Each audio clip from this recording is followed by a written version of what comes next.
Santo, magpasawalang hanggan. Sa kapangyarihan ng ating tagapagligtas na si Jesucristo, kayo ay magpakatatag ngayon at magpasawalang hanggan. Amen. Basbasan po natin ang tubig pangbinyag. Page 8 po sa mga may hawak na virtual booklet. Halina po kayo at basbasan ang tubig na nakalaan para sa pagbibinyag ng mga hinirang, para sa muling pagsilang at pananampalataya ng simbahan na dating sa buhay sa kalangitan. Sa pamamagitan ni Jesucristo kasama ng Espiritu Santo, magpasawalang hanggan.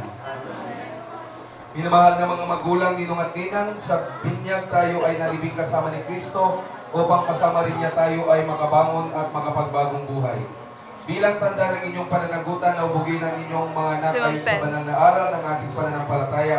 Sariwain ninyo ngayon ang inyong pangako nung kayo'y binyagan na talikuran ang lahat ng kasamaan at kasalanan. Pakisagot po ng malakas, mga ninong at ina. Tinatakwil ba ninyo si Satanas? Natakwil. Tinatakwil ba ninyo ang kanyang mga gawain? Tinatakwil ba ninyo ang kanyang pang-aakit? Ay, dante.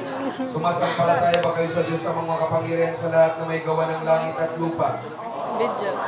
Eloy. Sumasampalataya ba kayo kay Jesucristo, isang anak ng Diyos, Panginoon natin, pinanganak ni Santa Maria Birhen, pinako sa